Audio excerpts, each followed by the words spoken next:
আচলতে আমি পৰ্যালোচনা কৰাটো দৰকাৰ কি কাৰণে আমি হাৰিলো কি হৈছিলে আৰু আমাৰ মাজত কেনেকুৱা মানুহ আছে সকলোবোৰ আচলতে চালি জাৰি চোৱা হ'ব আৰু ময়ো ইতিমধ্যে ৰহাত প্ৰায় 90,766টা ভোট পাইছিলো সেইটো পৰ্যালোচনা কৰিব লগা হ'ল সেইটো ৰাইজৰ মতামত চাওক সম্পূৰ্ণ আচলতে দিনে নিচিনা এটা কাৰণ হ'ব পাৰে তাৰ উপৰিও ভোট পেটাৰ্ণটোৱে হওক বা বিভিন্ন ধৰণৰ ৰাইজৰ মাজত আমি যেনেকৈ সোমাব লাগিছিলে হয়তো আমি সোমাব পৰা নাই মানুহৰ মন জয় কৰিব পৰা নাই ক'ৰবাত নহয় ক'ৰবাত বিভিন্ন কাৰণবশতঃ হ'ব পাৰে সেইবোৰ আমি পৰ্যালোচনা কৰিম ইয়াত কেনেকৈ অনাগত দিনত আমাৰ দলটো আগবঢ়াই লৈ যাব পাৰোঁ যিহেতু MP ইলেকশ্যনো হয়তো উপ নিৰ্বাচন হ'ব পাৰে সেইটোক লৈ আমি সকলোবোৰ আলোচনা কৰিম চাওক EVM-ক চাওক যিবোৰ EVM মেচিন আছে সেইবোৰতো মই বিশেষভাৱে ক'ব বিচৰা নাই কিন্তু মোৰ ক্ষেত্ৰত আমাৰ মেচিনবোৰো কিছুমান 95ৰ পৰা 97%, 93% তেনেকুৱা আমাৰ বেটেৰী পাৰ্চেণ্টেজ আছিলে 4-5টামান হৈছে যিবোৰ বেটেৰী ডেমেজ হৈছিলে পুনৰ বেটেৰীবোৰ লগোৱা হৈছিলে কিন্তু মেক্সিমাম বেটেৰী কিন্তু 94ৰ ওপৰতে আছিলে বেটেৰীৰ যিটো পাৰ্চেণ্টেজ আছে আচলতে আমি পৰ্যালোচনা কৰাটো দৰকাৰ কি কাৰণে আমি হাৰিলো কি হৈছিলে আৰু আমাৰ মাজত কেনেকুৱা মানুহ আছে সকলোবোৰ আচলতে চালি জাৰি চোৱা হ'ব আৰু ময়ো ইতিমধ্যে ৰহাত প্ৰায় 90,766টা ভোট পাইছিলো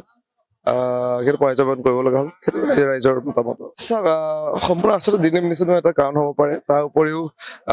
ভোট পেটাৰ্ণটোৱে হওক বা বিভিন্ন ধৰণৰ ৰাইজৰ মাজত আমি যেনেকৈ সোমাব লাগিছিলে হয়তো আমি সোমাব পৰা নাই মানুহৰ মন জয় কৰিব পৰা নাই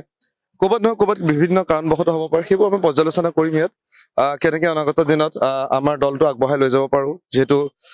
MP ইলেকশ্যনো হয়তো উপ নিৰ্বাচন হ'ব পাৰে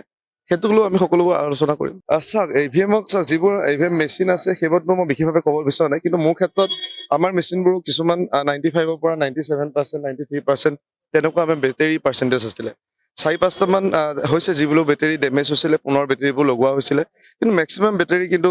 94ৰ ওপৰতে আছিলে বেটেৰীৰ যিটো পাৰ্চেণ্টেজ আছে আচলতে আমি পৰ্যালোচনা কৰাটো দৰকাৰ কি কাৰণে আমি হাৰিলো কি হৈছিলে আৰু আমাৰ মাজত কেনেকুৱা মানুহ আছে সকলোবোৰ আচলতে চালি জাৰি চোৱা হ'ব আৰু ময়ো ইতিমধ্যে ৰহাত প্ৰায় 90,766টা ভোট পাইছিলো সেইটো পৰ্যালোচনা কৰিব লগা হ'ল সেইটো ৰাইজৰ মতামত চাওক সম্পূৰ্ণ আচলতে দিনে নিচিনা এটা কাৰণ হ'ব পাৰে তাৰ উপৰিও ভোট পেটাৰ্ণটোৱে হওক বা বিভিন্ন ধৰণৰ ৰাইজৰ মাজত আমি যেনেকৈ সোমাব লাগিছিলে হয়তো আমি সোমাব পৰা নাই মানুহৰ মন জয় কৰিব পৰা নাই ক'ৰবাত নহয় ক'ৰবাত বিভিন্ন কাৰণবশতঃ হ'ব পাৰে সেইবোৰ আমি পৰ্যালোচনা কৰিম ইয়াত কেনেকৈ অনাগত দিনত আমাৰ দলটো আগবঢ়াই লৈ যাব পাৰোঁ যিহেতু MP ইলেকশ্যনো হয়তো উপ নিৰ্বাচন হ'ব পাৰে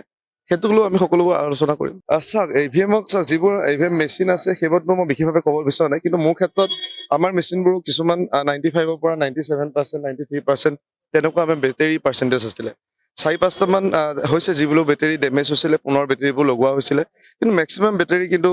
94ৰ ওপৰতে আছিলে বেটেৰীৰ যিটো পাৰ্চেণ্টেজ আছে যিকোনো খবৰৰ বাবে যোগাযোগ কৰক আমাৰ এই নম্বৰত